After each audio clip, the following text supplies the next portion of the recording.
Mike's Daily Podcast. Episode 1518 from 1518. Wow, look, we made it to a number that I don't really care about. Last show was called Herd, like a herd of cattle. And I think that was a brilliant name because also, if you listen to the show, you could say you heard it. Mike's Daily Podcast. A different spelling, of course, I am telling you. A different spelling, almost an Aaron spelling. Mike's Daily Podcast. Sorry. I meant Aaron spelling. He made a lot of great shows in the 70s. Actually, they all blows bad shows like The Love Boat. Exciting and the secret is he found a lot of women that you probably would think were hot. Mike's Daily Podcast. Jacqueline Smith, for example, and he'd put them on his show. Go! And he'd go, you can't Mike's not watch, right? Daily Podcast. You are stuck to glued to the screen watching it. My point being, the last name of the show that I had heard was Herd. And Herd also was in reference to how we are, as a herd society, just went right through and got a tax plan done. The tax... Even businessmen that rob and steal and cheat from people every day, even they have to pay taxes. Thank goodness. Look who walked in. Hi, Mark. It's Benita the Rodeo Queen. How y'all doing? It's a Disgruntled Fiddle Player, tell you what. What? I like being here at Café Anyway. Because there's a lot of conservatives here. what is the matter with you? There's not a lot of well, it's a mix. We have a group of people. That's our mix. Our crazy mix. Look who else walked in. Hello, Mike. I make the delicious root beer. I'm the Brewmaster. Oh, boy. It's great to be back. I love to dance. That was a little bit of German music for you. Thank you for the root beer. Hey, I spoke to a great German named Petra that I'm friends with that lives in Frankfurt, and we spoke via Skype on my smartphone yesterday on my old, I guess it is pretty old Samsung phone that I paid $1. And here's today's podcast picture. I paid $1 for this Samsung phone last year, and it has helped me. You know what? I don't need your fancy friggin' iPhone. I don't, because I can get what I need done with my Samsung. And it's so I was able to Skype with my friend Petra, her name's Petra, which is also the name of a awesome rock band from, was it the 90s? The 80s? And like when they rocked, it was like hellfire coming down. Black Betty, bam, lamb, whoa, Black Betty, bam, lamb, Black Betty had a child, bam, lamb, the damn thing gone wild, bam. That's not them. But you get the idea. They were pretty rockin'. I like to say rock.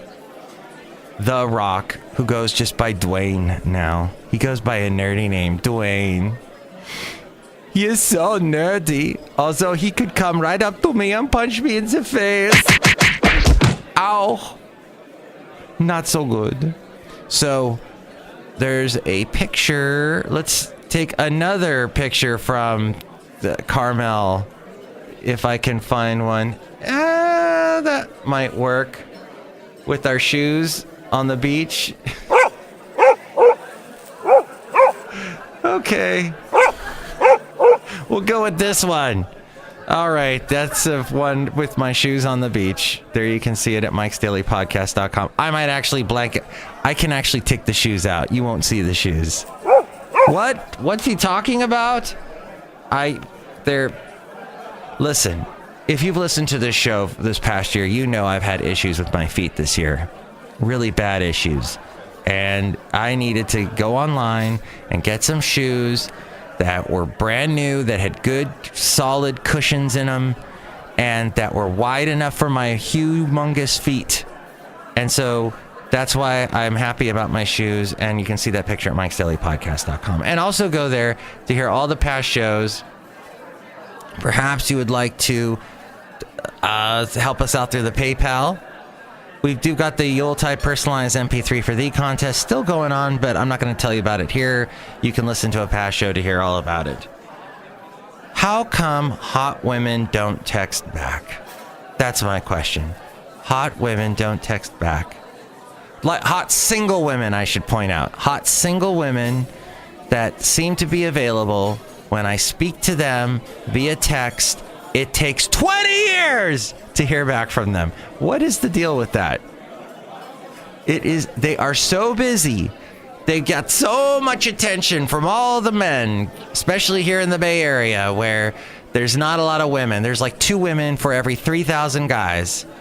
And why did I move here? Oh, I had no idea I was getting divorced. I thought at the time the wedding was going well, that the marriage was going well, but I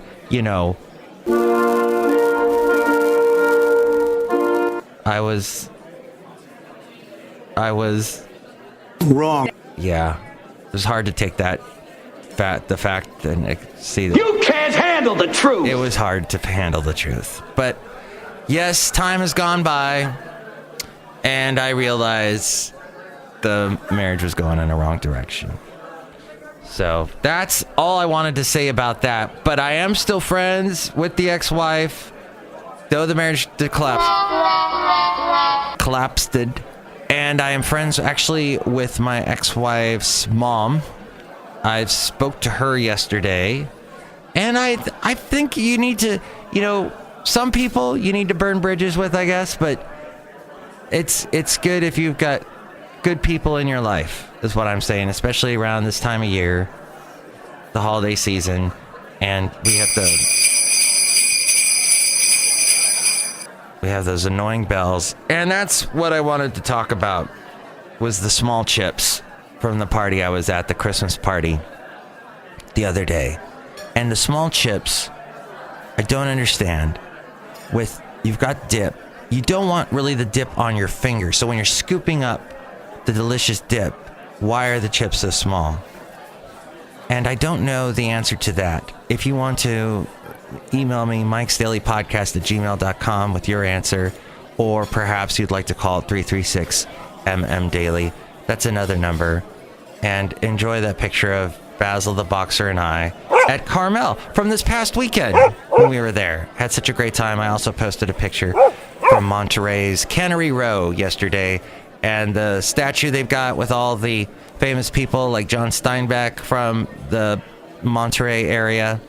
They're all wearing Christmas hats in that picture from yesterday, which you can see at mikesdailypodcast.com. The AP fact check says the tax overhaul coming into effect is heavily tilted to the rich. It also leaves Obamacare in place, despite Trump's assertion that the tax plan repeals the health care. We had to make the move, and we decided to make the move. No, nothing about the plan provides the fuel to achieve economic growth at the levels he's predicted. Trump's penchant for exaggeration and sometimes pure fiction, I know what's good and bad. It has clouded the realities of the overhaul as it has shaped up over months. As for Democrats, you wouldn't know to hear them talk that middle-class people are getting a tax cut out of the deal, too. A look at remarks made yesterday and earlier about the tax plan Trump will shortly sign into law. Wait, didn't he sign it? I don't know. Wait. Should I sign it? I think he's about to. No, don't sign it! No, you didn't hear me. It's the largest tax cut in the history of our country, said Trump. The fact it isn't. For months, Trump has refused to recognize larger tax cuts in history, of which there have been many, or to grant that other presidents have enacted big cuts since Ronald Reagan in the 80s. But October analysis by the Committee for a Responsible Federal Budget found that it would be the 8th biggest since 1918, so in 100 years. As a percentage of the total economy, Reagan's 1981 cut is the biggest, followed by all the way back in 1945, the rollback of taxes that financed World War II.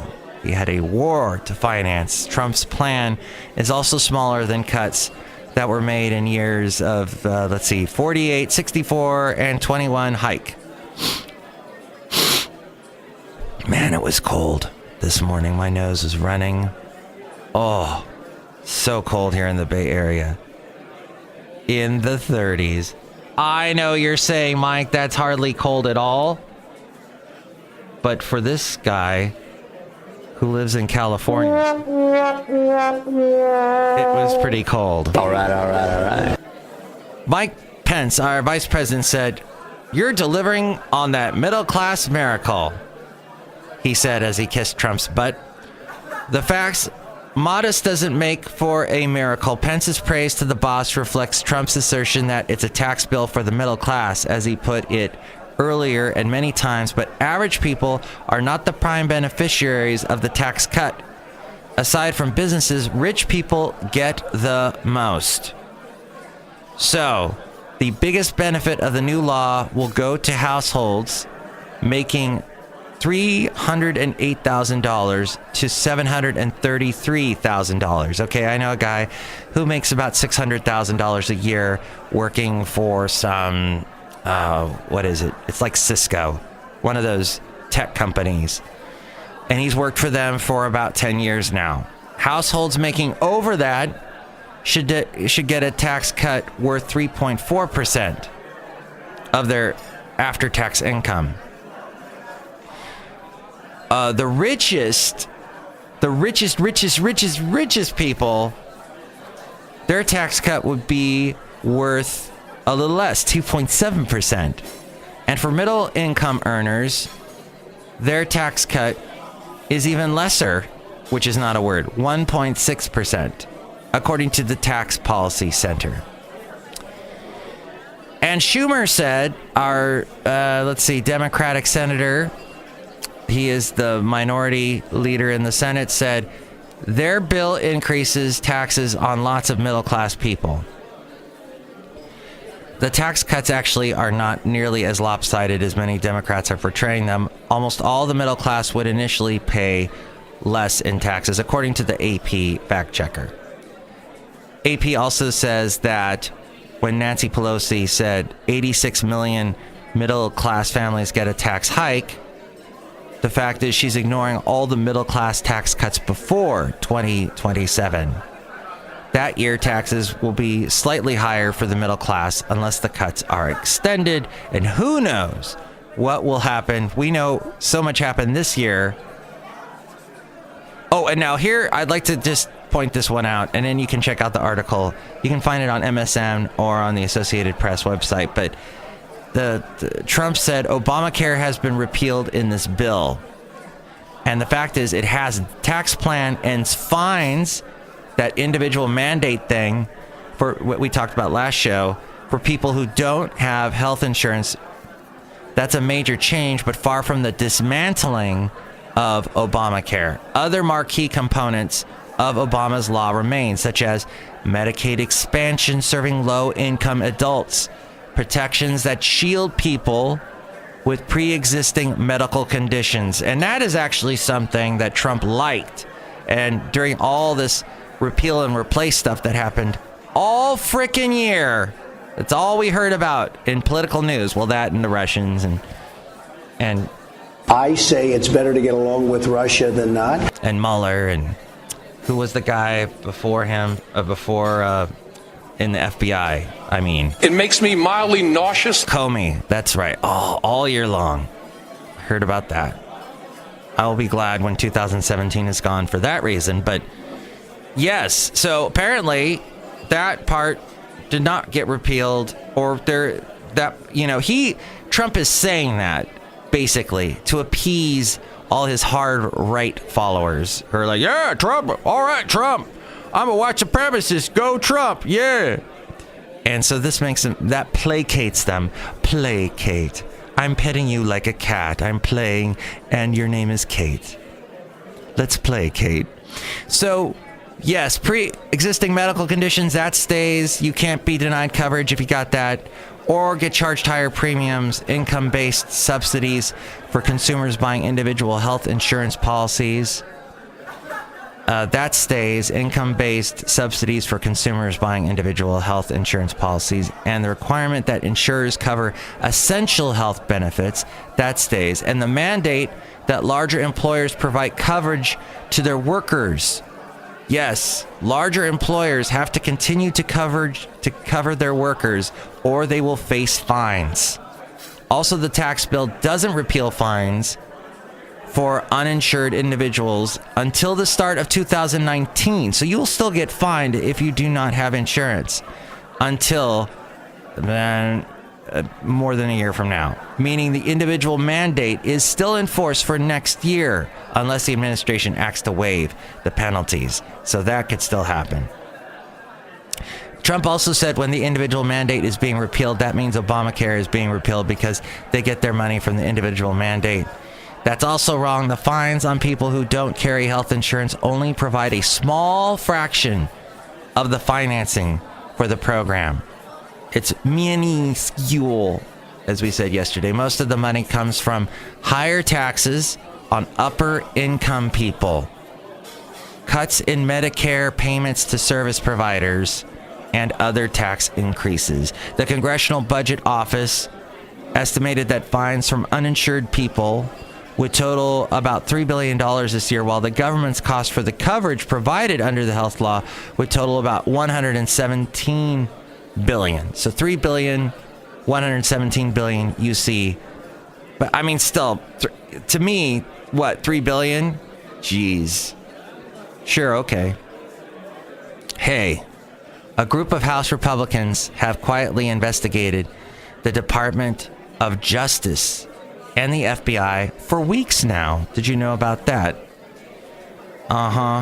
And also over the concerns of their improperly handling the unverified contents of that dossier that alleges ties between Trump and Russia. And this thing goes on to mean, you know, Trump had Deutsche Bank connections, and Deutsche Bank completely and Deutsche Bank has connections to Russia, and Deutsche Bank forgave Trump a bunch of debt. And then there was the whole thing about Trump and prostitutes in Russia. Well, Politico reported yesterday that the group led by House Intelligence Committee Chairman Representative Devin Nunes, he's from California, yet he's a Republican, go figure, has been quietly working without the knowledge of the committee's Democrats alongside the House investigation to examine what they see as corruption in what is the nation's highest law enforcement body. The dossier, which was compiled by a former British intelligence agent.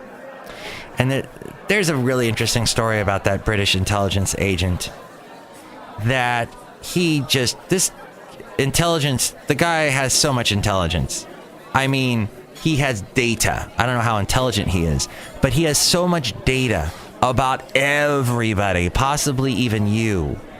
And so all this data he had on Trump, it freaked him out and he had to release it. And that's what became, quote unquote, the dossier. And all this data he compiled during the 2016 campaign contained a number of salacious allegations about Trump's ties to Russia. Trump has warned personally about the dossier by the FBI, which has said the claims made within are unverified. And all these Republicans and all this Fox News and all these news agencies like RT, quote unquote news agencies like RT, which is controlled by the Russian government in Moscow, and people that say they are unbiased news people, yet they are completely biased to and there are, people always say that, the media is liberal, but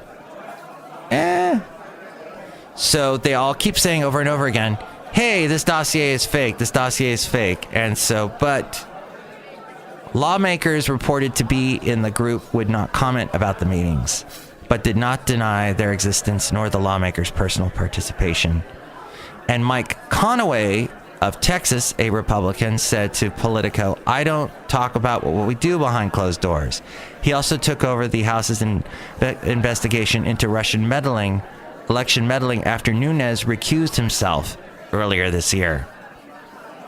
Nunes, who stepped away from his work on the Russian probe over meetings at the White House viewed by some as improper, remember all that, has thrown the integrity of law enforcement agencies into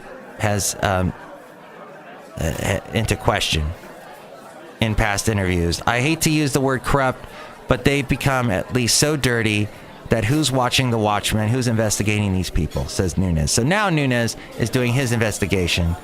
What will he find? There was a massive leak that exposed data on 123 million U.S. households, apparently.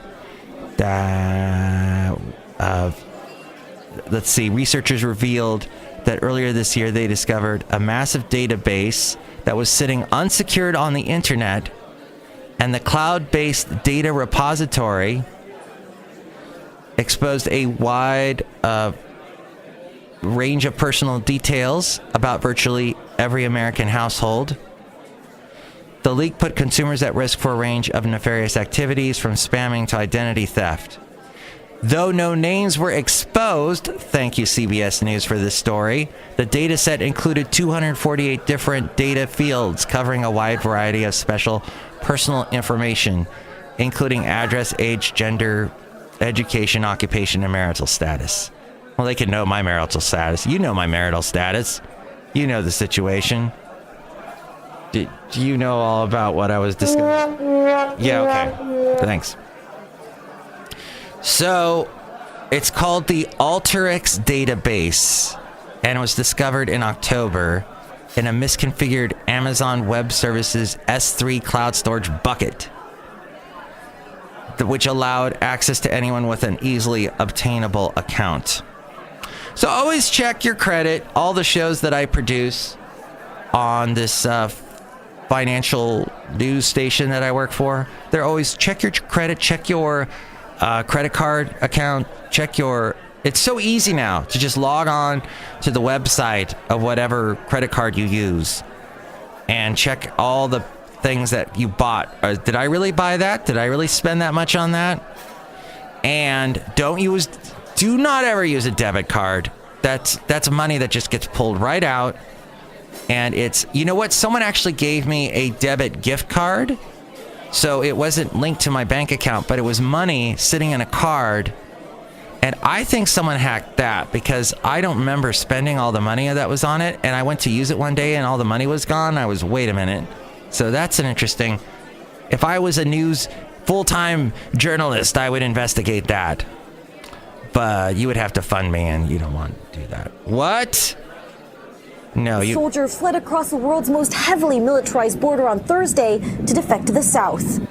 This morning, a North Korean defector crossed over from the Midwestern side of the border. According to the South Korean Defense Ministry, surveillance equipment detected the soldier through heavy fog just after 8 a.m., and no shots were fired.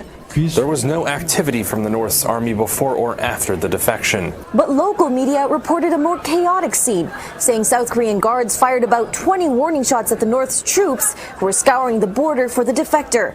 Last month, another North Korean soldier suffered critical gunshot wounds during a similar dash across the demilitarized zone. Yeah, the demilitarized zone between North and South Korea, and somebody defected as they were getting the heck out of North Korea. Wow. That in the news. Also, the Confederate statue removed in Memphis. They're taking it down now, as you can hear the people cheering. The city council had earlier voted unanimously. History is being made in Memphis tonight. Within the next few hours, both the Nathan Bedford Forrest and Jefferson Davis statues will no longer stand in our city. There's a Nathan Bedford Forrest statue just outside of Nashville, and it's got like a big pole that holds it up, and it looks like the pole is going right up Nathan's tuchus, to use a little Yiddish on you there. Is Hanukkah done? I think, was yesterday the last night? I don't know, but happy Hanukkah if it's still going on. So Bedford Forrest, which gets mentioned in Forrest Gump, that movie, as they roll some of the founding of the nation, birth of a nation, the Griffith, DW, now I'm just pulling names from way back in that closet in the back of my head somewhere. Yeah, it was the Birth of a Nation, that really racist movie, and I think that had to do with Nathan Bedford Forrest as well. But so that's gone, and yeah, the city council had earlier voted unanimously they're going to sell 2 parks where the Confederate statues were located. So they had to go. They had to get. The Apple slows your iPhone as the battery ages as we go outside a Café Anyway, where we bring you Mike's Daily Podcast somewhere in Podcastro Valley. Did you know that? Do you know that? Somebody on this show says that. But doesn't give you a cheap way to replace it. Apple is taking heat for a discovery about old iPhones. As their batteries age, Apple's software slows them down. It's the software that slows it down. Screw you, Apple. The phenomenon, discovered by Reddit members and acknowledged yesterday by Apple, throws gasoline onto a long-standing conspiracy theory that iPhones slow to a crawl as a sly way to convince us to buy new ones. What is that called? Planned obsolescence. Thank you, Apple. Another reason why I hate them. And now that the federal telecom regulators have repealed net neutrality, it's time to brace for the arrival of internet fast lanes and slow lanes. You, listening to the show, will always get to listen to the show through a nice slow lane. Take a nice leisurely drive as you're driving along in your old jalopy. And yeah, jalopy. I could sure go for a frappe. The net neutrality rules just voted down by the FCC prohibited such paid prioritizations, as it's technically known. That's when an internet provider such as Verizon or Comcast decides to change services like YouTube or Amazon for faster access to users. Firms that decline to pay up could wind up in bumper-to-bumper slow lanes. Thank you so much, Idjit Pie. Next show, that's my slur for him. Idjit. I'm calling him Idjit. I know it's a Jeep, but I'm going to call him Idjit. Next show, we'll have the wonderful Madame Rootabega, Valentino, and Bison Bentley. What do you think about all the stories we covered today? You can call me 336MM-DAILY, 336MM-DAILY, or email me mikesdailypodcast@gmail.com. Have a wonderful day, and I hope you were placated, and you get to play with Kate, and you get some big, big chips in your life today. Big chips for the delicious dip. The dip called life. Mike's Daily Podcast is written and produced and performed by Mike Matthews. His podcast is super easy to find. Download or listen to his show and read his blog at mikesdailypodcast.com. Email Mike now at mikesdailypodcast@gmail.com. See you tomorrow. Bye!